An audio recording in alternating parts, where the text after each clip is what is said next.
성부와 성자와 성령의 이름으로 말씀드립니다. 하나님의 은혜가 충만하시길 축원합니다. 우리 옆 사람에게 인사합시다. 당신은 믿음의 사람입니다. 시작.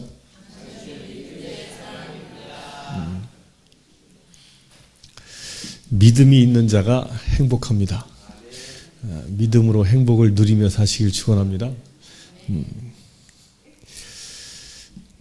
그리스도인이란 무엇일까?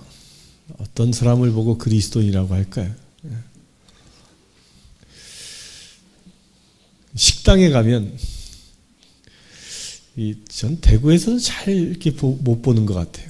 근데 서울이나 경기권, 특히 저기 전라도 신안 뭐 이런 데 가면요, 식당에 가보면 금방 누가 그리스도인인지 압니다. 거기 사람들은, 그리스도인들은 전부 식사하기 전에 아주 열심히 기도합니다. 천주교 신자들은 십자성어 긋는 거 보고 알고, 개신교 신자들은 두 손을 모아서 아주 간절히 기도하는 모습을 보고 저 사람이 그리스도인이구나 라는 걸 압니다. 대구에서는 잘 못 보는 것 같아요. 그만큼 기독교인 비율이 적어서 그런 건지, 아니면 대구 사람들은 그리스도인이라는 걸 좀 부끄러워서 그런 건지 잘 모르겠지만, 기독교인이란 어떤 존재냐? 이렇게 드러나는 존재라는 거예요. 어디에 있든, 그게 뭐 식사 기도를 할 때든, 그렇지 않고 기도하는 시간이 아니더라도 그가 어디에 있든 저 사람은 그리스도인이야 라고 세상 사람들이 알아볼 수 있어야 한다는 겁니다. 알아볼 수 있어야 돼. 이게 예수님이 우리에게 얘기하고 있는 그리스도인의 모습이에요. 그런 우리의 모습을 예수님은 어떻게 표현했어요? 등경을 대박에 가다두지 않는다. 드러난다 그랬잖아요. 드러난다. 그 등경은 누구예요? 누구예요? 등불은 누구예요? 세상을 밝히는 등불은 누구예요? 우리예요. 우리는 세상에서 드러나는 존재라는 거예요. 드러나는 존재. 우리가 어디에 있든 무엇을 하든 우리는 드러난다는 거예요. 드러난다. 세상 사람들이 알아본다는 거예요. 또 예수님이 우리에게 세상 사람들이 우리를 알아보는 것 중에 하나가 뭐라고 그랬어요? 너희가 서로 사랑하면 너희가 나의 제자됨을 세상 사람들이 알 것이다. 이렇게 말씀하시죠. 우리가 서로 사랑하는 모습을 보고 저 사람들이야말로 그리스도인이다. 여러분들의 삶을 보고 세상 사람들이 감동하며 저 사람은 확실히 그리스도인답다라는 말씀을 듣는 귀한 믿음의 지체 되시길 축원합니다. 그렇게 그리스도인의 정체성을 가지고 살아가는 비결은 뭘까요? 우리가 어떻게 하면, 식사 때마다 기도하는 건 물론 정체성입니다. 그런데 중요한 것은요, 우리가 세상의 사람들 가운데에 내가 늘 만나는 사람들에게 내가 어떻게 그리스도인답게 생활하고 있는지를 보일 필요가 있다는 거예요. 나를 늘 만나는 사람이 내가 교회 다니는지 아닌지 알지 못한다면 그 사람은 심각한 문제의 사람이라는 거예요. 어떤 문제의 사람일까요? 등을 대박으로 엎어놨거나 아니면 불조차 없는 사람이라는 거예요. 꺼진 등불에 불과하다는 거죠. 드러나지 않는 거예요. 그러나 우리가 드러나는 자로, 정말 세상을 밝히는 빛된 자로 살아갈 수 있는 비밀은 어디에 있을까? 어떻게 하면 저 사람이야말로 그리스도인이야 라고 역임을 받으며 인정을 받으며 살아갈 수 있을까? 그 길을 오늘 복음 말씀은 아주 잘 정리하고 있습니다. 첫째로 예수님이 제자들에게 나타나시죠. 그런데 제자들에게 나타나시는 모습이 아주 극적입니다. 꼭꼭 닫고 있는 곳에 호련히 주님이 나타나십니다. 나타나셔서 뭐예요? 너희에게 평화가 있기를 이라고 말씀하십니다. 그런데 이 말씀을 잘 보면 너희에게 평화가 있기를 라고 주님께서 갑자기 뿅 나타나서 인사를 했는데 제자들의 대답이 없어요. 전부 다 아무 대답 없이 그냥 어리둥절하고 있는 것처럼 느껴져요. 왜 그러냐면 그 다음 바로 이어서 또 얘기하는 거예요. 근데 그때 두 번째 얘기는 뭐예요? 당신의 손과 옆구리를 보여주시며 멍하게 있는 거예요. 제자들이. 아니 이게 누구야? 아무런 대답도 못하는 거죠. 평화의 축복을 받았음에도 불구하고. 그러자 예수님이 그들에게 확증해 주는 거예요. 내가 나를 부활한 예수인지 못 알아보고 있는 것이냐? 믿지 못하고 있는 것이냐? 확증하며 당신의 표를 보여주시죠. 손과 옆구리를 보여주시면서 내가 사흘 전에 저 십자가에 못 박힌 예수다라는 것을 확증해 주신다는 거예요. 이게 제자된 자의 모습입니다. 잘 보십시오.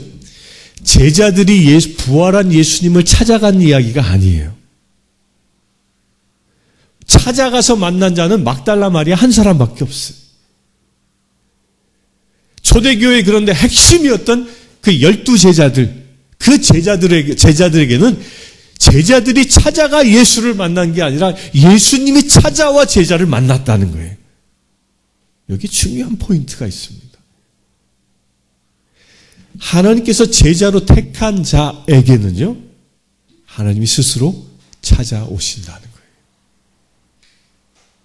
내가 진정 예수 그리스도의 제자로 주님의 나라를 위하여 이 교회를 위하여 쓰임 받는 자로 주께서 나를 세우신다면 주님이 나를 찾아오신다는 거예요. 여러분들 찾아오신 주님을 만나셨습니까? 아멘 아무도 안 하고 보니까 아무도 못 만났나 보네. 찾아오시는 주님을 만나시길 축원합니다. 근데 문제는 뭐냐면 예수님은 지금도 우리와 함께 계셔요. 그런데 왜 내가 주님을 만났는지 그 확신이 없냐면 분별하지 못해서 그런 거예요. 내 앞에 나에게 지금 말씀하시는 분이 내 앞에 계신 분이 예수님인지 아닌지 분별치 못하는 거죠. 분별치 못하니까 내가 예수님을 만났는지 못 만났는지 헷갈리는 거예요. 처음에 예수님이 제자들에게 너희에게 평화가 있기를 했을 때 그 제자들은 저분이 부활한 예수야? 저분이 내가 사랑하는 예수야? 그것을 알지 못한 것처럼 주님은 끊임없이 우리에게 평화를 주시고 축복해 주십니다. 그런데 그것을 주시는 분이 예수 그리스도인지 내가 알지 못하는 거죠. 그래서 주님은 우리에게 그 주님, 나와 함께 하시는 나와 함께 하시는 분이 예수 그리스도이심을 우리에게 늘 증거로 나타내 보이신다는 거예요. 당신의 형상을 증거로 나타내 보이십니다. 그럼 물론 다 다르게 보여집니다. 사람들에게. 어떤 사람은 말씀을 보면서도 예수님을 보게 되어지고, 어떤 사람은 기도하면서도 예수님의 음성을 듣게 되어지고, 어떤 사람은 일하면서도 하나님의 음성을, 주님을 만나게 되어지고, 다 각양각색으로 만나게 되죠. 영국의 한 사진 작가가 히말라야를 여행을 하는데, 말을 타고 이렇게 가다가, 난 도대체 예수님을 믿지 못하겠다. 내가 예수님을 만나보지 않고서는 주님을 내가 믿지 못하겠다라는 이런 생각을 쭉 하면서 중얼중얼 거리면서 가는데 갑자기 사진을 찍어라라는 이런 충동이 생긴 거예요. 그래서 히말라야 눈밭을 사진을 딱 찍었는데 그리고 나서 집에 돌아와서 그것을 현상해 보니까 거기에 예수 형상이 있더라. 이 그림 이 사진 굉장히 유명한 사진 아니에요. 기독교 백화점에 가면 꼭 걸려 있는 거예요. 예수님 사진. 여러분들 거기서 예수님 보입니까? 전에 그 얘기했을 때 난 아직도 안 보이는데 그런 사람이 있었어요. 안 보이면 회개하시길 바랍니다. 그렇다고 안 보인다고 문제되는 건 아니지만 그런 식으로도 주님은 보여주신다는 거예요. 중요한 건 뭐예요? 내가 예수를 만나고자 하는 열정이 있냐는 거예요. 주님은 나를 찾아오시는데 사도 바울이 사울이었을 때 다마스크 도상에서 주님이 직접 찾아와 나는 내가 박해하는 예수다라고 말씀하신 것처럼 주님은 나를 찾아오신다는 거예요. 그 찾아오시는 주님을 만나기를 사모하시길 축원합니다. 곧 우리가 그리스도인이라고 이야기한다면 그 대전제가 예수를 만난 자라. 예수를 만난 자. 예수를 만난 자. 그 예수를 만나는 경험을 날마다 하시길 축원합니다. 우리 어머니의 그 카톡에 보니까 요즘은 우리 다비다님이 매일 그 읽을 성경 본문을 이렇게 카톡에다 올려요. 어머니 방에다가. 여러분들 그 말씀을 딱 보는 순간 무슨 생각을 합니까? 말씀을 딱 보는 순간. 오늘 이 말씀을 거기에 갖다 그대로 적용하면요. 그 카톡의 말씀을 통해서 예수님을 만나는 거예요. 예수님을. 우리 다비다님이 예수님 거기다가 소개해주고 있는 거라니까요. 오늘 예수님이 이렇게 말씀하고 계십니다. 소개해주고 있는 거예요. 그 말씀을 묵상하면서 그것을 손에 들고 가면서 그 나에게 말씀하시는 예수를 그 성경 말씀을 통해서 만나는 경험을 하는 자, 이렇게 주님을 만나는 자가 무엇이라고요? 그리스도인이라는 거예요. 그리스도인. 이것은 일회성으로 끝나지 않습니다. 날마다 주님을 만나는 경험을 하는 것입니다. 쿠오바디스 그 소설에 보면 이 베드로가 예수님을 만나는 장면이 나오지요. 베드로가 이 로마에 갔다가 박해가 시작되어지니까 돌아갑니다. 돌아가다가 어느 언덕 선상에서 마주오는 예수를 만나죠. 그 베드로를 스쳐 지나가니까 베드로가 그때서 주여 어디로 가시나이까? 이게 쿠오바디스란 말이잖아요. 그래서 예수를 만나죠. 그 예수를 만난 그 베드로가 순교의 현장으로 다시 돌아가는 이야기가 그 소설의 내용이죠. 곧 예수를 만나는 자는 예수님이 필요한 자에 서 있다는 거예요. 그 자리에 서 있다는 거예요. 내가 예수를 만난 그리스도인이다 그러면 주님이 원하시는 자리에 서 있는 자가 되어진다는 것입니다. 여기에 거룩한 삶의 비밀이 있습니다. 내가 진정 날마다 주님을 만나며 살아간다면 오직 주님이 원하시는 자리에 내가 서기 때문입니다. 그러나 주님을 만나지 아니하면요, 안타깝게도 내 마음이, 내 욕심이, 내가 원하는 자리에 내 발걸음이 갈 수밖에 없는 것이죠. 그래서 주님을 만나는 것이 그리스도인의 가장 중요한 정체성이라는 거예요. 그 예수님을 만나실 주의 이름을 축원합니다. 그리고 두 번째로 예수님을 만난 자는요, 그렇게 주님을 만나고 나면 주께서 뭐라고 얘기하셨어요? 나도 너희를 보낸다. 주님을 만나는 자의 삶은요, 나의 욕심에 끌려 사는 자가 아니라 누구의 말씀에 의하여 사는 자라고요? 하나님의 말씀, 예수님의 말씀에 의하여 사는 자라는 거예요. 주님이 보내시는 곳에 서 있고 주님이 보내시는 곳에서 살아가는 자가 그리스도인이라는 거예요. 이게 가정에서도 마찬가지입니다. 직장에서도 마찬가지인 거죠. 여러분들의 가정이 누가 그 가족 구성원을 만들어 주신 거예요? 주님께서, 하나님께서. 그 자리에 누구를 보내신 거예요? 나를 보내신 거예요. 그 주님이 원하시는 자리에 그 가정을 내가 지키고 있으면 그 가정이 행복해지는 거죠. 내가 일하는 일터도 마찬가지인 겁니다. 그것이 내가 주님이 보내신 일터라는 믿음을 가지고 살아간다면 거기서 어떻게 살아갈까요? 내가 그리스도인답게 살아가는 거예요. 직업에는 귀천이 없는 것이죠. 그러나 거룩한 직업과 속된 직업은 있습니다. 그래서 그리스도인은 하지 말아야 할 직업이 있는 것이죠. 포주 아줌마가 하나님 아버지 우리 사업 잘 되게 해주십시오라고 기도한다면 그 잘못된 거지. 잘못된 거예요. 교회에 다니면서 그 러브호텔 사업한다. 이거 잘못된 거예요. 제가 예전에 한 장로교에 가서 집회를 하러 갔는데 저를 대접한 장로님이 막 자기 사업을 위해서 기도해 달라는 거예요. 그러니까 뭐 밥을 사주는데 뭐 기도해 줘야지. 그래서 무슨 사업 하십니까? 그랬더니 모텔 한대. 그 순간 갈등됐다니까요. 어찌 해야 하고. 제가 그랬어요. 장로님, 사업 접으시죠. 하나님께서 기뻐하지 않습니다. 그때 이 장로님이 충격을 받은 거예요. 아니요. 자기가 많은 목사님들을 대접했는데 그때마다 내 사업을 위해서 기도해 달라고 했는데 신부님처럼 사업 그만두라고 얘기하는 사람 처음 봤다는 거예요. 심각한 고민을 한 거예요. 왜 그만둬야 하는지 이야기하지 않아도 아는 거죠. 그러니까 이 장로님은 그 사업을 하고 있지만 마음에 뭔가 꺼림직함이 있었던 거예요. 그런데 아무도 그것이 잘못됐다고 얘기해 주지 않은 거지. 그냥 간 거예요. 기독교인이 하지 말아야 할 일은 분명히 있다는 거예요.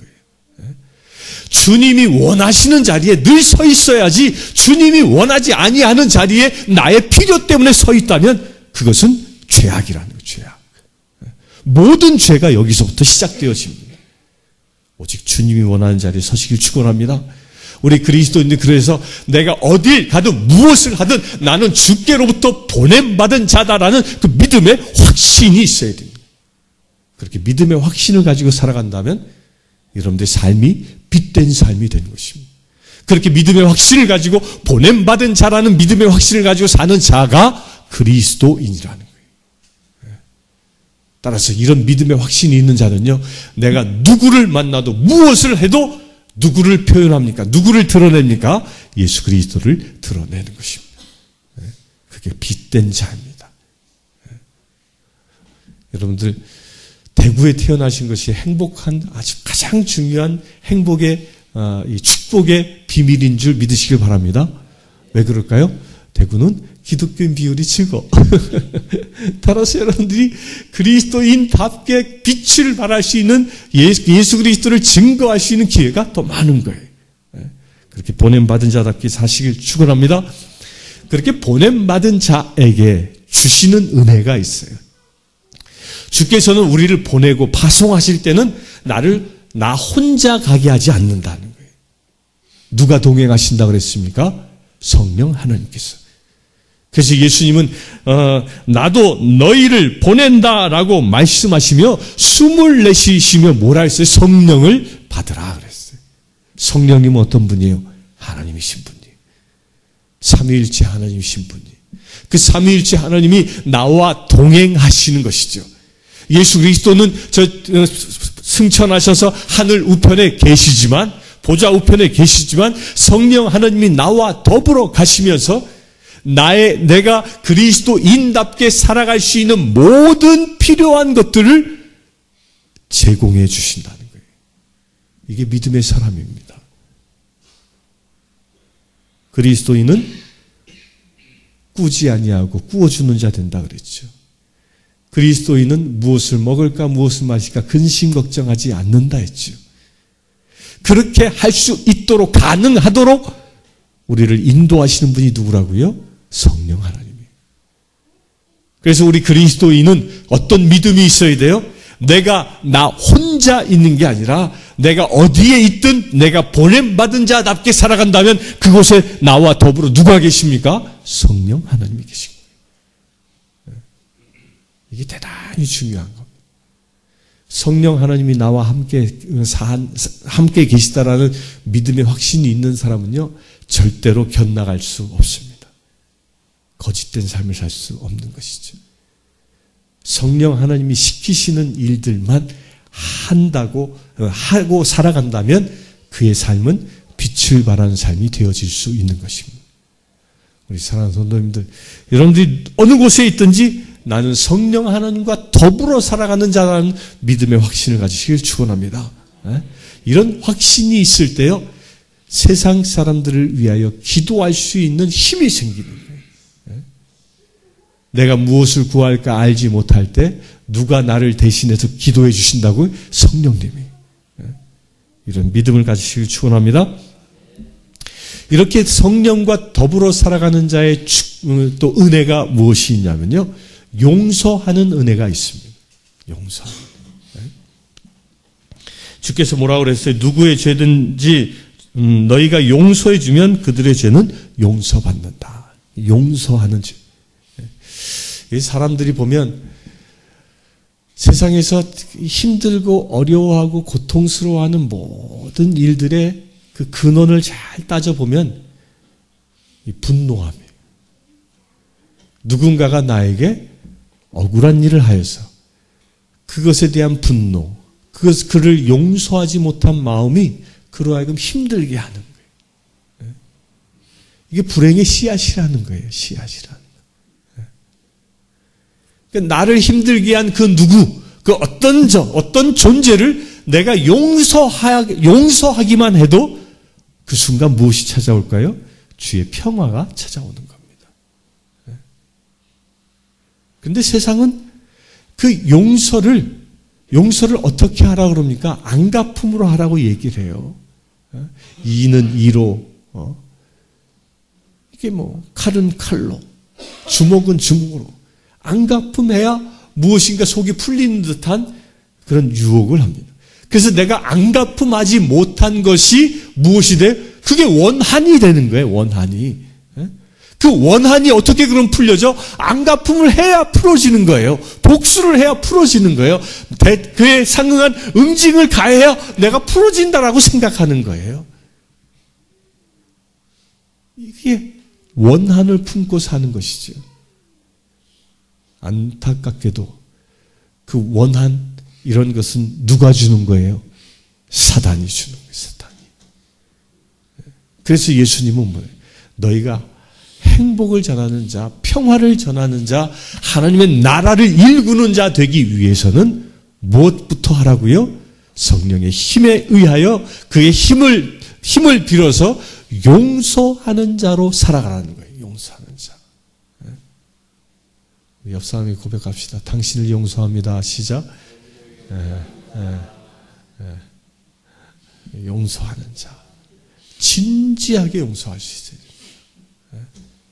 내 마음 깊은 곳에서부터 용서할 수 있어야 합니다. 이게 용서를 선포하면요, 어떤 현상이 일어나냐면, 용서받는 자가 흘리는 눈물보다도 용서하는 자가 흘리는 눈물이 훨씬 많습니다.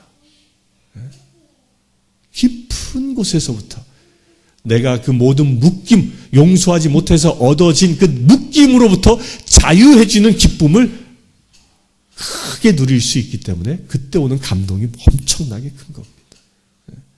행복해지길 원합니까? 용서하십시오. 우리가 그리스도인으로 살아가길 원하십니까? 용서하십시오. 누구든지, 누구를 만나도. 그리고 그리스도인의 마지막 정체성은 뭐예요? 사도 토마가 오늘 복음에 나옵니다.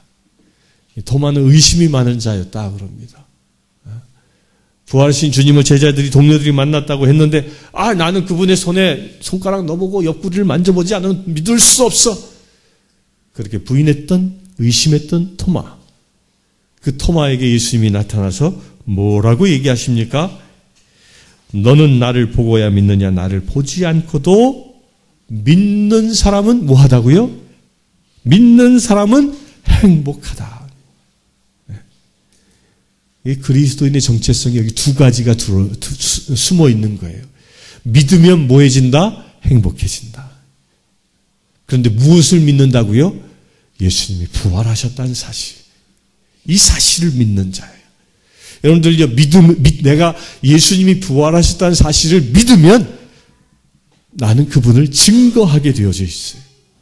사도 도마가 예수님이 부활하셨다는 그 사실을 믿어서 그가 뭐 했어요? 그가 인도로 가서 순교하는 일까지 감당했죠.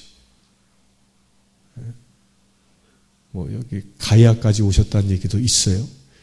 영주에 가면 토마상이 바위에 조각되어진 것도 있습니다. 거기에 보면 토마 기도선이라는 히브리어로 이렇게 써놨거든요. 우리나라가 불교세가 워낙 세서 그런 이야기가 뉴스에 전해지지 않아서 그렇지, 토마가 여기까지 왔다는 증거가 있거든요. 왜 이 땅끝까지 왔을까요? 한 가지예요. 부활하신 예수님을 그가 믿었기 때문에. 곧 그렇게 내가 믿게 되어지면 그가 하는 언행의 모든 것이 누구를 증거합니까? 부활한 예수님을 증거하는 거예요. 부활하신 예수님을. 따라서 여기서는요, 내가 그리스도인이라면 예수가 부활하신 사실을 믿는 것인데, 그것을 어떻게 하는 자가 그리스도인이에요? 믿는 대로 전하는 자예요. 전하는 자. 나 혼자 부활하신 주님을 주님이 부활하셨다는 사실을 내가 믿고 있다면 그것은 온전한 믿음이 아니에요. 내가 진정 믿는다면 그분을 증거하는 것이지요. 그분을 증거할 때 오는 것이 무엇이라고요? 행복함이라. 행복함. 믿는 것에 확증이 증거하는 것이고 그 확증을 통하여 얻어지는 게 뭐예요? 행복감인 거예요. 행복감. 우리 사랑하는 성도님들, 이 부활 주간 동안에 우리가 진정으로 그리스도인답게 살아가시길 축원합니다. 내가 믿는 예수, 그분이 부활하셨음을 온 천하에 증거할 수 있는 주의 사랑하는 자녀 되시길 축원합니다. 그것이 왜 그렇게 해야 합니까? 우리가 그리스도인이기 때문입니다. 내가 진정 그리스도인이라면 예수 그리스도의 부활을 증거하고 그 부활에 증거한 그 현장에서 하늘나라의 행복을 얻을 수 있는 자가 되어야 하는 것입니다. 그렇게 진정 그리스도인답게 살아가서 이 어둠을 밝힐 수 있는 믿음의 지체 되시길 주의 이름으로 축원합니다. 기도합시다. 고마우신 아버지 하나님 감사합니다. 예수 그리스도께서 부활하셔서 우리와 함께 하신 은혜 감사합니다. 우리에게 찾아오신 은혜에 감사합니다. 그분을 만나고 그분을 믿게 하시고 성령과 더불어 살게 하시고 하늘의 큰 행복을 누릴 수 있도록 허락하시네 감사합니다. 이제 주님, 우리가 그리스도인답게 세상의 부활의 증거자로 살아가길 원합니다. 우리의 삶의 행보를 주님 축복하여 주시옵소서. 예수 그리스도의 이름으로 기도드리옵나이다.